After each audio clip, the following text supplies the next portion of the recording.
Good morning, good afternoon, and good evening, everyone from wherever you're joining us, and welcome to today's virtual demo, a technical overview of animal warming. I'm Sydney Otamanchuk from the events team at scientist.com, and I'm happy to be your host for today's event. Our speaker for today is Dr. Kathy Garner, a technical resource scientist at Kent Scientific, where she focuses on helping researchers utilize Kent Scientific's products to optimize their own experiments. Before I welcome Kathy to the floor, I'd like to cover a few housekeeping notes to help you all get the most out of your experience today. You can take a look at the interactivity panel at the right of your screen with 4 tabs: Chat, Q&A, Polls, and Handouts. We want this to be an interactive experience for you, so please send in your questions, thoughts, and comments using the Q&A tab, and we'll try to address as many of your questions as we can at the end of the demo today. When a question is added into the Q&A panel, you can upvote the question to increase its position on my list by clicking a thumbs up button underneath it. This is helpful so I know which questions to address first. You can also explore some links and documents in the Handouts tab to learn more about the systems Kathy will present today. And lastly, if you're having any technical issues, please first try to refresh your browser and ensure you're using Google Chrome to access this event, as it is the most stable browser. If you're still having trouble after you refresh, you can use the private chat function to communicate with me, and I'll help you to troubleshoot. And now I'm very pleased to welcome Kathy to the floor.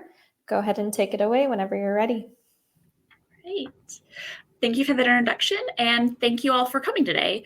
As Sydney mentioned, today we will be briefly going over some information on warming practices with a focus on how Kent Scientific's far infrared systems can help improve overall warming outcomes. My senior pug, who you might hear snoring in the background, may get wrapped up in a blanket and cuddle up with me whenever she's a bit cold, but this is probably not an option for your animals. Before we start, I actually wanted to launch a quick poll to see who all is here and what your respective backgrounds are. So, Sydney, if you could launch that poll. And we just want to know if you use warming all the time, most of the time, every now and then, or not at all. So I will give y'all a few minutes to answer that, but it will be available for the entire presentation.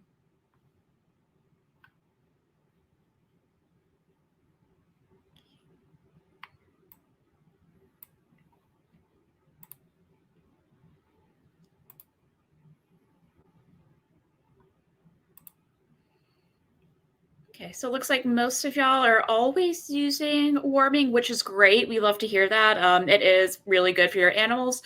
A couple of y'all sometimes use it, very few, rarely, or never use warming. So that's, like I said, that is really great.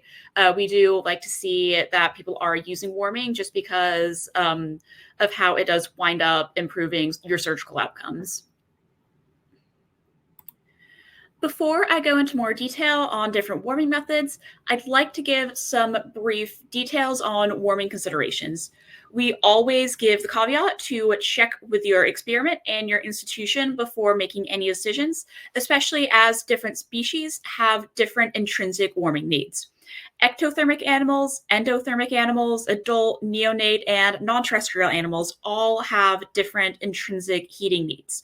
Strain can also affect an animal's heating needs. For example, a C57 mouse and a nude mouse are both going to need to maintain around a 37-degree core temperature, but external conditions may affect the nude mouse more.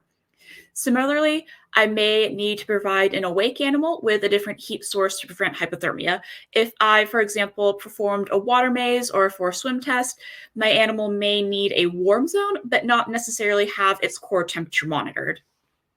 Going forward, we are going to focus on small non-flying mammals, such as mice or rats, as well as these animals under surgical conditions. All anesthetics are going to introduce hypothermia to some extent. It's going to be easier to mitigate in some anesthetics than others, but all of them are going to induce hypothermia. These data on the right were collected from guinea pigs giving a ketamine xylene cocktail. The paper is included in your handouts if you are interested in learning more. During the study, we see hypothermia set in as little as 10 minutes. With hypothermia, we can get other physiological parameters altered, including blood perfusion to the extremities, as well as partial pressure of oxygen.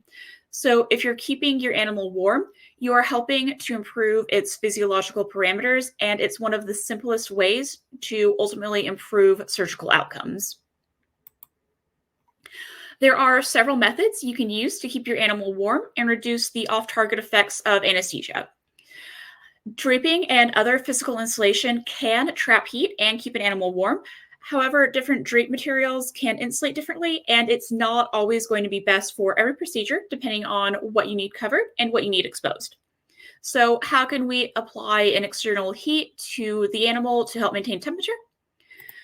Most commonly, this is going to be something like a hand warmer, some sort of electric heating pad, a warm water recirculating pump, or a infrared heating source. Before I go into more detail about different warming methods, I did want to give a quick PSA about burn risk. Some heating methods are intrinsically more risky than others, so when I'm discussing them, I will mention a higher or lower risk of burns. No system is going to have a zero chance of burns. If you look at instruction and user manuals for heating systems, all of them should inform you about burn risk and include ways to reduce risk, such as not using for over 20 minutes. You can use a high risk system and never burn an animal as long as it's used correctly and maintained appropriately. It's a similar proof of concept with sharps hazards.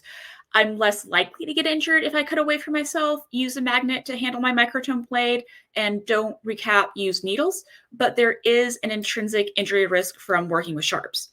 This is going to sound dramatic, but you are ultimately going to be the best resource for making sure your animals stay healthy. Now that that's been said, a little more details on some different warming methods. Hand warmers are inexpensive and easy to use. They also have a physically small footprint, which is going to be great for animals such as mice, neonates, or other animals that can fit in the palm of your hand. However, animals such as rats or guinea pigs may be too large. Furthermore, there is no way to really control how much heat the hand warmer is getting or how fast it dissipates. If I stick one in the microwave, the edges may heat up faster than the center. And if I use a chemical hand warmer, I may inadvertently activate the reaction differently in two different hand warmers. Because of this, they can have variable heating. With variable heating comes a higher risk of burns. A body part on a warmer part of your hand warmer may be more likely to get burnt, or I have too much heat that isn't dissipating at the right speed, so I inadvertently cause a burn. Alternately, my heat is dissipating at the wrong speed, and I have to keep replacing hand warmers in the middle of my surgery. So, what can we do that's a little more consistent? We introduce the electric warming component. Like hand warmers, they are inexpensive and easy to use. However, we don't have some of the constraints we do with hand warmers. Since you have different sizes of heating pads, you can use them with animals of different sizes. Furthermore, as long as they have a power source, they are going to warm, and they're going to warm pretty evenly with no real cold spots. They also have a little more control and less variability. Some warming pads will come with high, medium, low settings. However, we don't really see a refined temperature control. Some systems will estimate what temperatures high, medium, and low are, but if I say my estimate of high is 40 degrees and my estimate of medium is 35, my animal might be too cold on medium, but too warm on high. Similarly, if you want to use a warming lamp instead of a warming pad, we're losing some of that heat energy to the air, so there is less control over the heat that ultimately reaches the animal. There's also a fairly high risk of burns. Your heating pad is constantly on and constantly delivering heat. That heat tends to stay at the skin surface. All of this together increases the likelihood of burns. So, what are some methods where we have control of heating but a reduced risk of burns? When you use a warm water recirculator system, you do see a reduced risk of burns, especially since it can set a specific output temperature. These systems are also compatible with MRIs since they have limited metal components. However, the system does have reduced efficiency with only about 20% of energy reaching the animal. Even that energy that reaches the animal typically stops at superficial levels. Furthermore, they require more physical space than other systems and come with specific maintenance. In order to properly use a warming pad, you switch it on. In order to use a warm water recirculator, you check that it has enough water, check that there are no leaks in the tubing, connection, or the pads, make sure tubing isn't kinked, set the temperature, set the flow rate, and clean it on a regular basis to ensure no mold or algae is growing in it.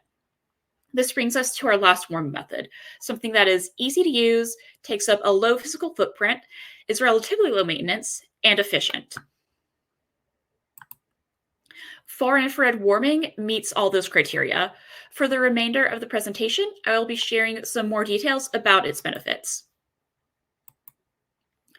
First and foremost, how is infrared warming different from conventional heating? Electric heating, hand warmers, and water recirculation all utilize some form of energy transfer between molecules. Your hot molecules vibrate faster and transfer their energy to cold molecules. Warm molecules rise, cold ones fall, and the cycle continues as long as there's a heat source. However, this isn't always the most efficient form of warming since energy transfer can be lost to the environment. You also have the disadvantage of the hot and cold molecules needing to touch one another to transfer energy, whether that's by direct contact or by some sort of medium such as water or air. When you use that medium, you're getting energy loss and you're getting a less efficient heating system. Infrared warming, on the other hand, does not need a medium and rather directly excites water molecules to increase their temperature and cause warming. Infrared is an electromagnetic wave, so it does not need a medium to transfer its energy. This results in about 90% of energy ultimately being transferred. Using my example of a cat and a sunbeam, only the cat is getting warm not because it is in direct contact with the sun, but because the sun is radiating heat. Furthermore, only the spots that are actually in the sunlight are going to be warm. For example, that corner of the bed behind the sunbeam is not going to be warm, whereas the actual cat and the blanket in the sunbeam is. This isn't a molecule-to-molecule energy transfer. It's a direct source of heating, so you get more efficient warming that uses less energy overall, and you can get more even heating since you don't lose energy, for example, to an air pocket. As long as there is a source of infrared rays, as long as you have water molecules present, you're going to get infrared heating. Since infrared is going to excite water molecules, you're not only going to get a reduced risk of burns, but you're also going to get heating that can go into deeper tissues, such as muscle and connective tissue. The warming does not just stop superficially like in conventional heating. With more warming and more tissue, you're also going to see an increased metabolism. When we increase the metabolism, we're going to be more likely to clear our anesthetic, which can mean quicker recovery. Multiple studies have also shown that infrared warming has various therapeutic benefits. Infrared warming decreases the amount of time it takes wounds to heal, increases blood flow, and also can stimulate the immune system to help clear dead and dying tissue. Together, all these indicate that your animal might actually heal more quickly after surgery when infrared heating is used. There are a variety of ways you can use infrared warming. The two most common are going to be an infrared warming pad or an infrared warming lamp. Lamps are going to be more similar to traditional heating since you do get energy loss to the environment. You're also more likely to get drying of open cavities, which can result in dehydration and prolonged recovery. Warming pads are going to give an animal direct contact with a heat source, so you're getting more of the benefits with less of the risk. Kent Scientific offers a variety of infrared products, ranging from a simple warming pad all the way to a system that monitors both animal and pad temperature. We do have a brief video that goes over some of the differences between those products, which I am hopefully going to launch soon. There we go. Kent Scientific offers a range of products that provide a solution for your animal warming needs. The Right Temp product line utilizes far infrared warming, which effectively maintains the animal's body temperature while reducing the overheating risks associated with other heating methods.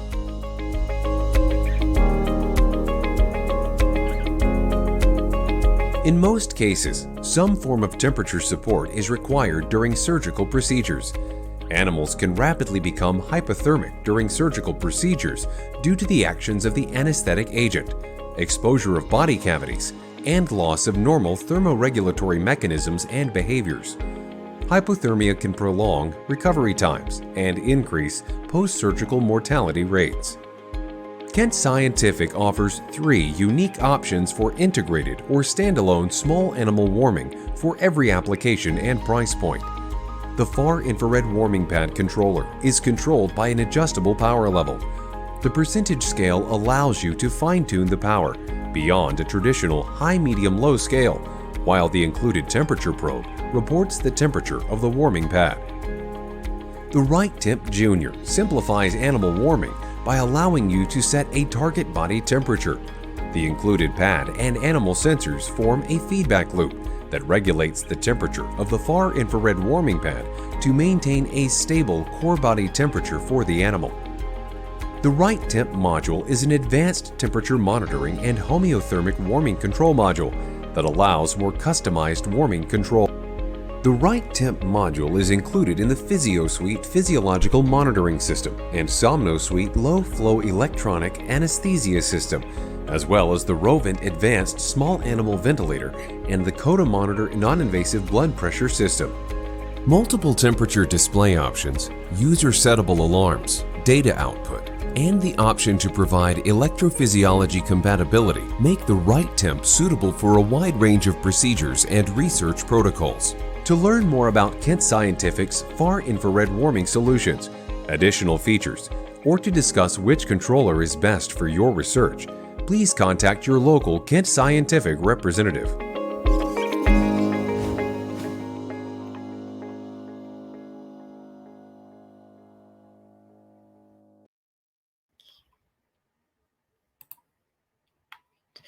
One of the features I do want to give a little more detail on is the homeothermic warming system included in our Right Temp Junior system, as well as any system with the Right Temp module.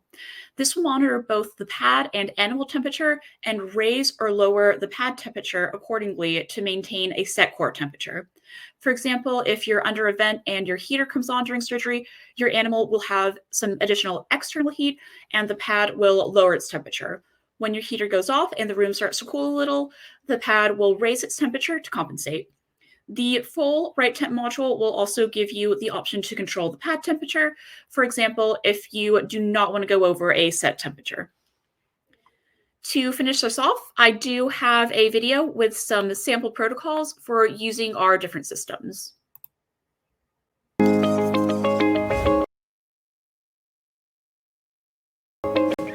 Kent Scientific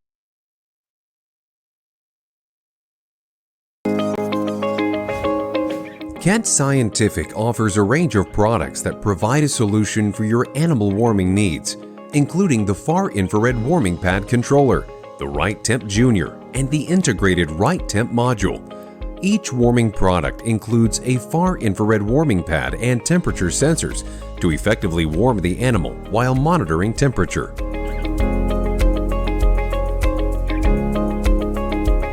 The Far Infrared Warming Pad Controller is controlled by an adjustable power level. The percentage scale allows you to fine-tune the power beyond a traditional high-medium-low scale, while the included temperature probe reports the temperature of the warming pad. To set up the Far Infrared Warming Pad Controller, first connect the warming pad and the pad sensor to the back of the controller.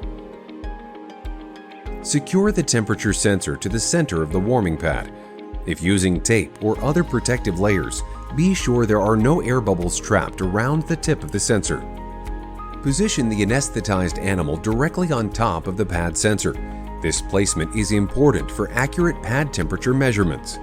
Use the pad temperature reading to determine the percent power setting that is ideal for your environment and application, ambient conditions, surface material, animal body temperature, and animal size can impact the power setting required to reach a specific pad temperature. Always monitor your animal to ensure optimal warming conditions. The Right Temp Junior simplifies animal warming by allowing you to set a target body temperature.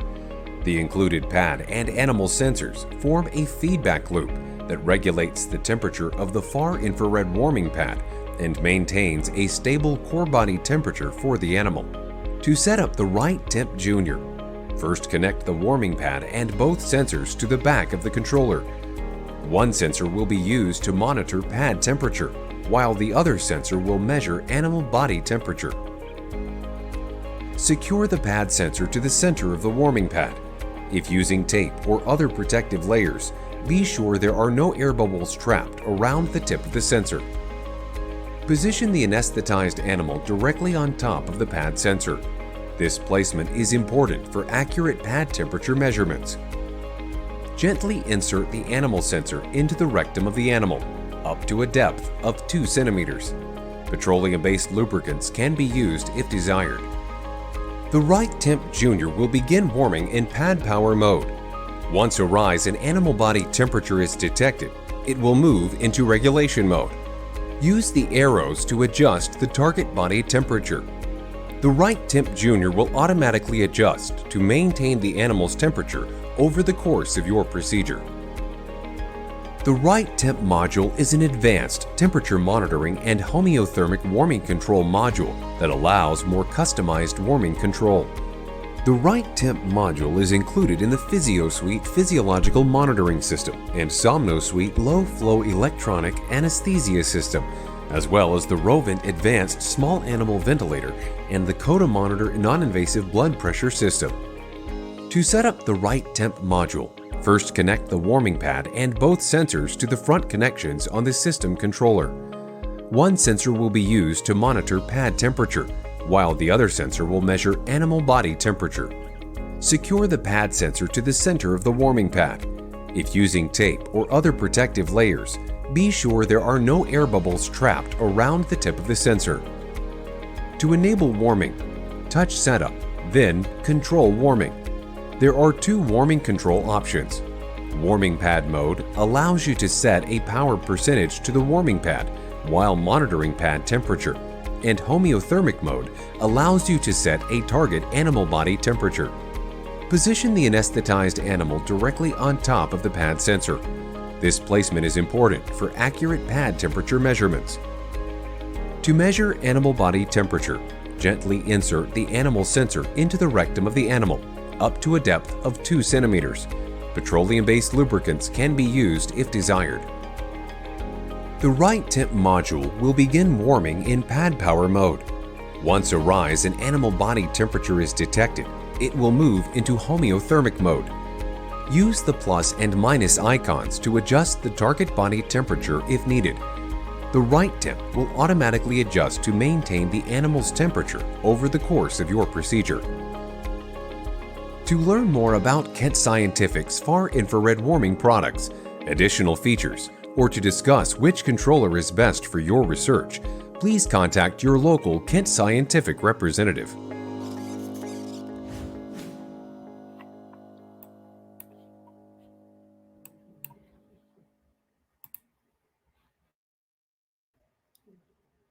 So that was our use protocol.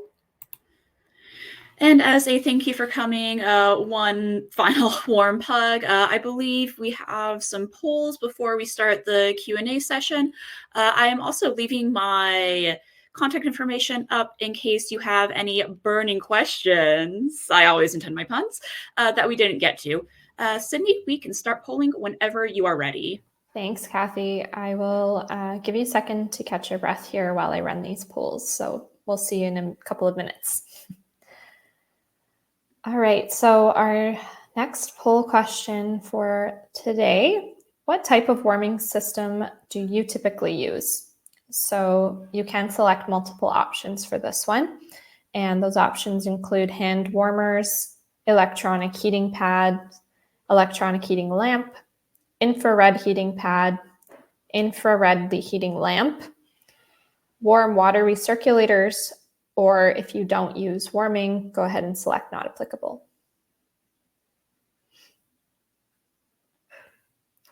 And while everybody is answering that question, I'm going to launch a link to our post-demo survey. If you do have to log off early, please, we ask that you take a second to provide your feedback on today's experience And there is a spot for you to enter any questions. So if you are missing the Q&A session, you can go ahead and enter them in there. All right. Perfect. We're seeing a pretty good spread of answers here. So thank you very much. And our last poll for today, which of these features is most important to you? This one is also a multi-select, whether it's the therapeutic value, the reduced instances of burns, core warming instead of surface warming, or the increased metabolism it provides.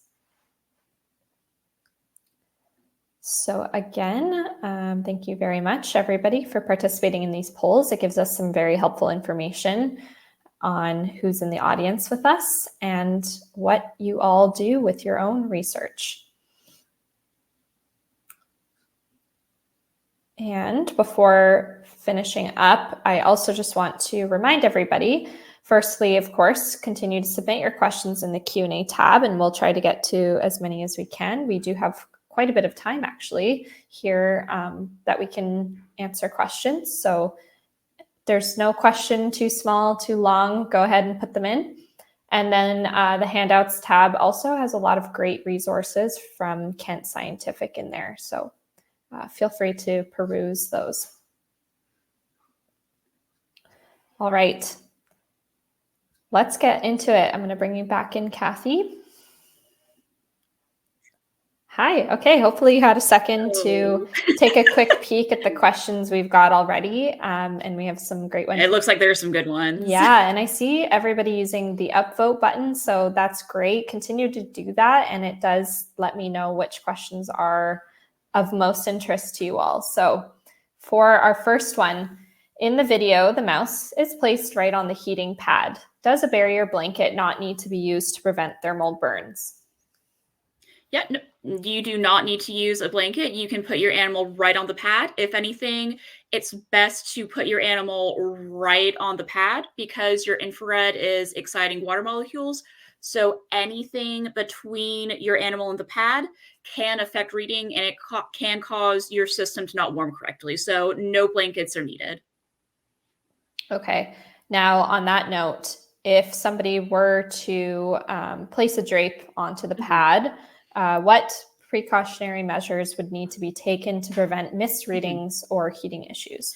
So our recommendation is as thin as possible. So we provide, they're called disposable warming covers. You can substitute a Ziploc bag.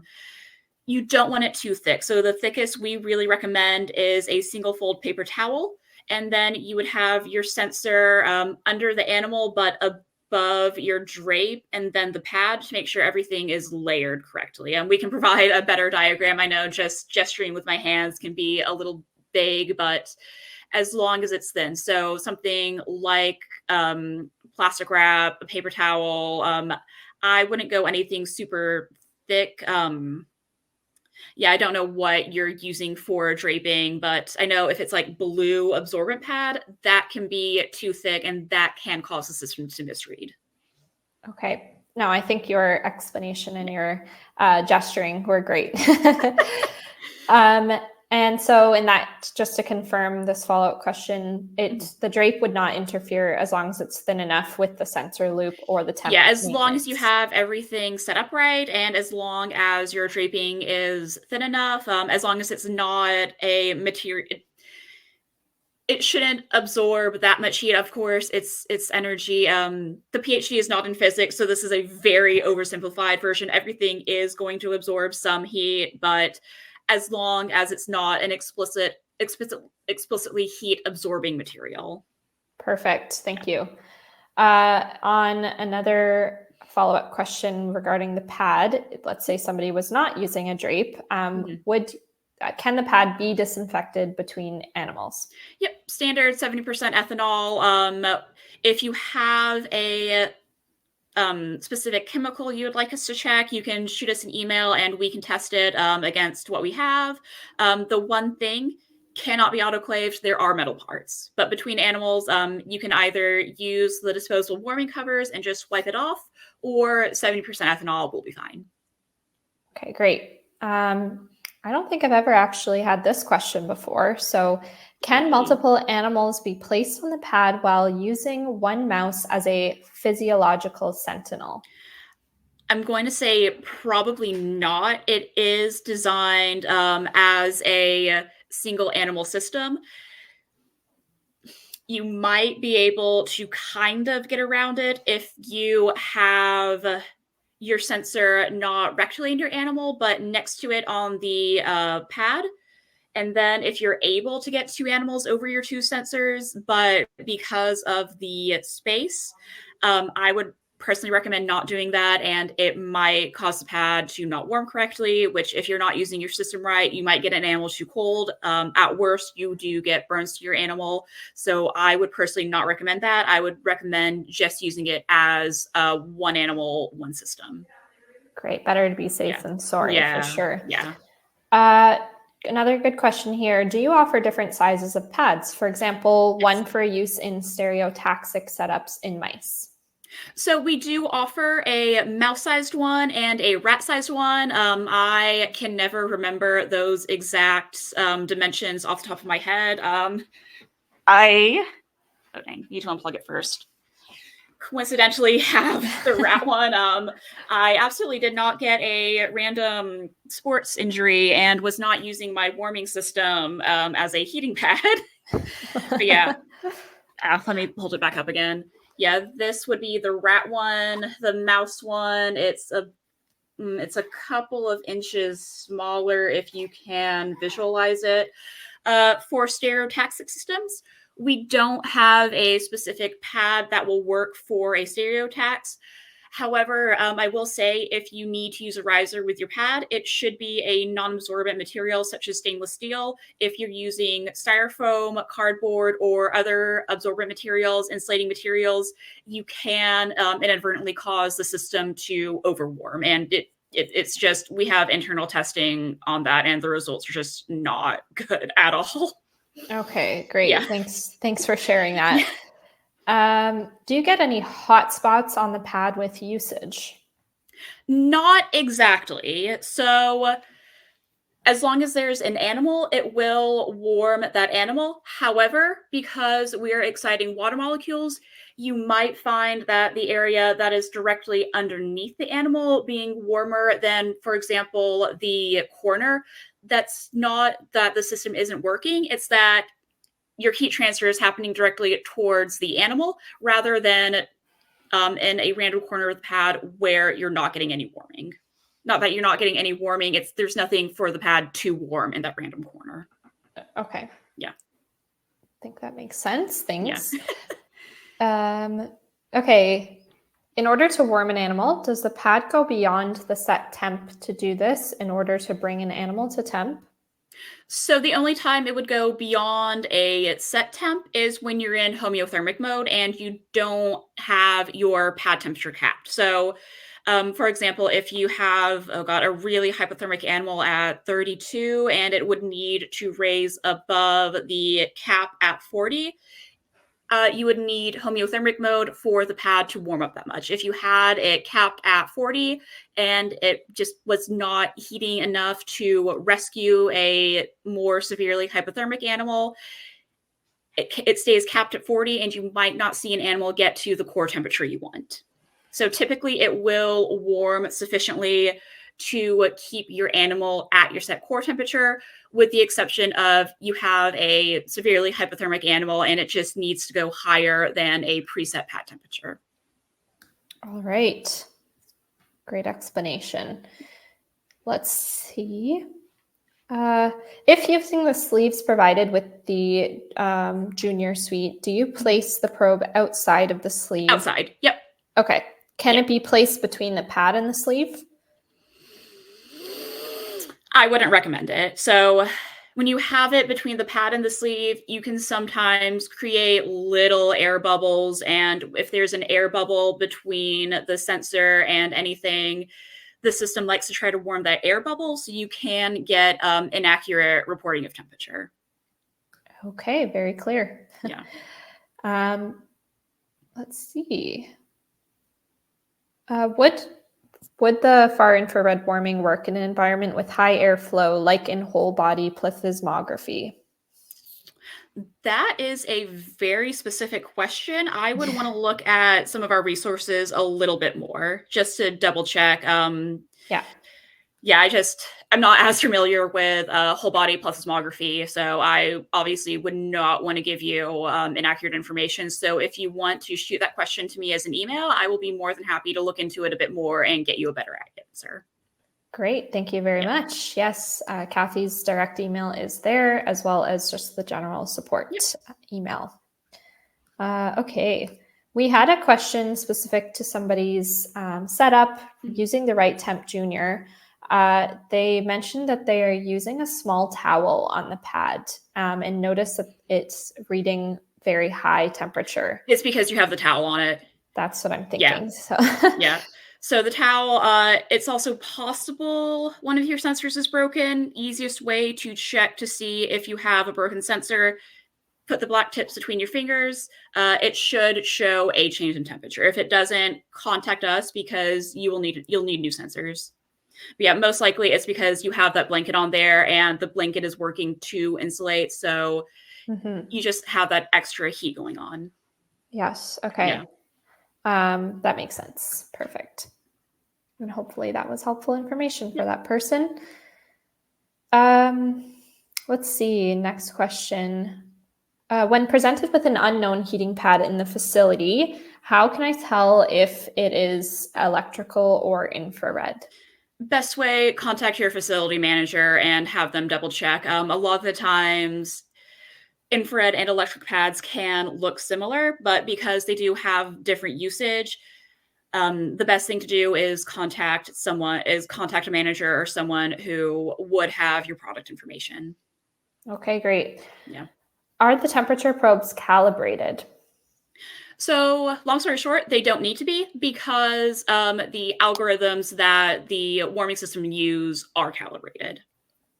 Okay, that's excellent. And they don't need to be recalibrated later on. Okay. Or in between animals, nothing like.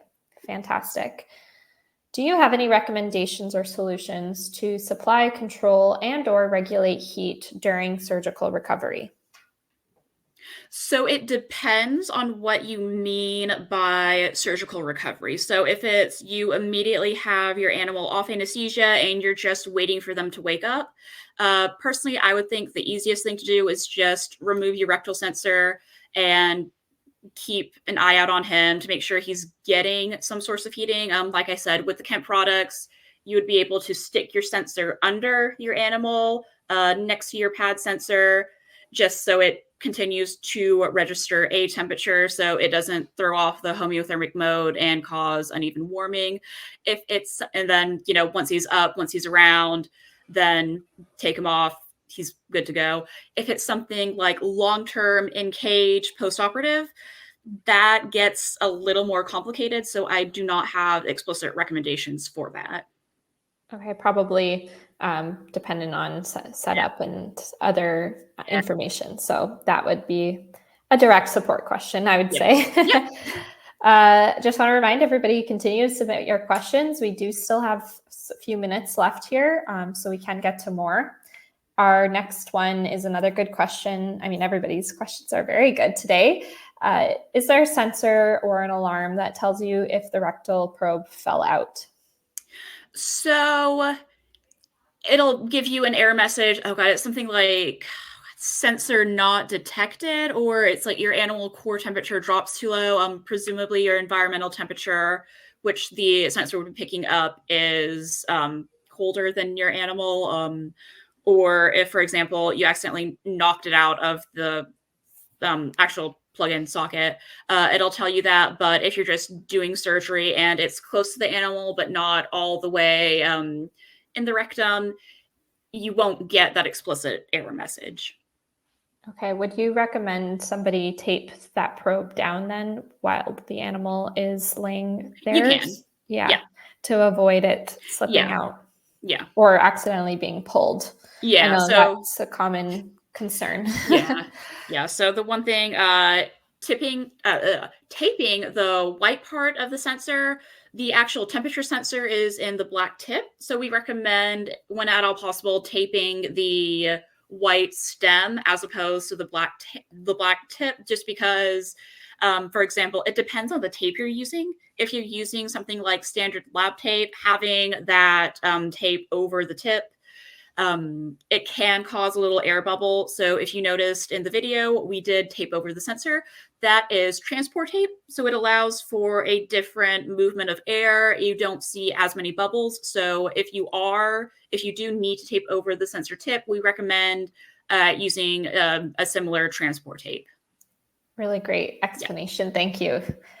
Okay. You may have addressed this in one of your previous answers, but let's address it directly. So would placing a drape over the animal when on the sensor cause any overheating or potentially an increased risk of burns?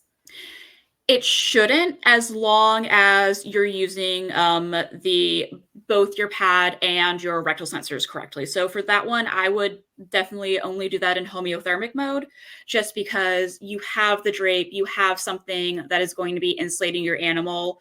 So if you are going to have that extra source of heat, definitely monitor the core temperature. So if it starts increasing because your pad is getting a little too warm, that would be the only thing I would explicitly say. Definitely do homeothermic, not just monitoring the pad temperature. Okay, great. When would you recommend water heating? Water heating, MRI, larger animals. Like I said, for small animals, sometimes, like, a lot of people use water heating and they love it. Sometimes it doesn't work, especially one of the cases I was looking at, they had their animals' claws puncture the water pad. So if that's something you need to keep an eye on.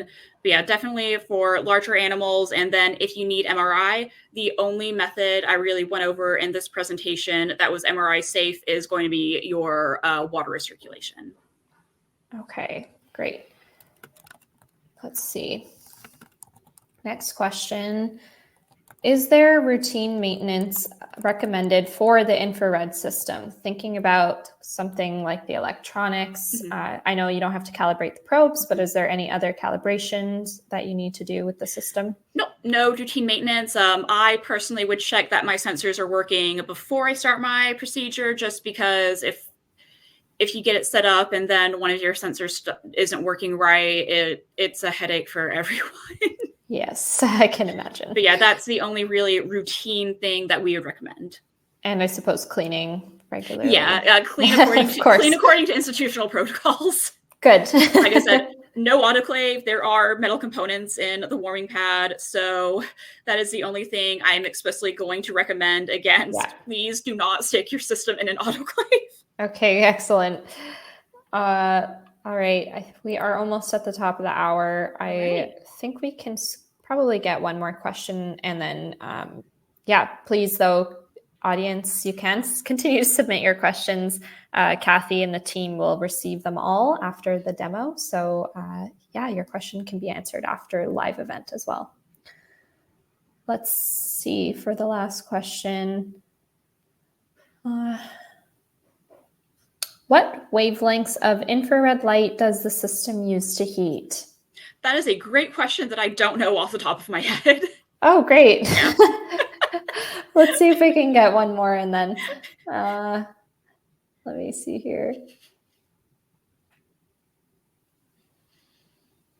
Can you tailor the physio suite? Yes, it depends on how you need it tailored, but you can add options.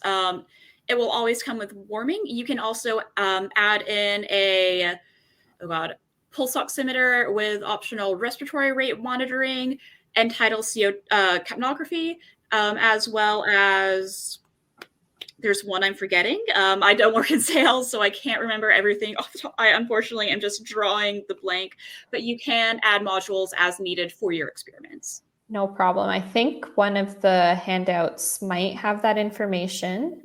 Yes. Otherwise, of course, your website's very easy to explore and read about. All right, I just want to get this last question in that somebody Of submitted. course. Back to the cleaning, can you use gas sterilization to clean the system? Yes, I'm pretty sure you can. But yeah, we usually hear about gas sterilization for our anesthetic products, where you just keep all the ports open to let the gas, make sure it sterilizes everything. I'm pretty sure you can use gas sterilization. Depending on the gas you're using, I would want to double check with my team. Again, I know vaporized hydrogen peroxide is okay, but there are shifts to use other gases to sterilize. So I would want to reach out to my team and double check to make sure I am providing you with the most accurate information. Okay, fantastic. Yep. Kathy, we have reached time. I want to say thank you so much. We had a really great Q&A session. This was fantastic. Lots of awesome questions and fantastic answers from you. Thank you so much for your presentation. I hope you enjoyed yourself. Yes, of course. And thank everyone for coming. Like I said, if you have any additional questions, if you would like me to expand on anything, please feel free to reach out. Yes, thank you to our live audience. We really appreciate you being here, and I hope you enjoyed your experience. In closing, we hope you enjoyed this Inside Scientific virtual demo produced in partnership with Kent Scientific, and I hope you all enjoy the rest of your day.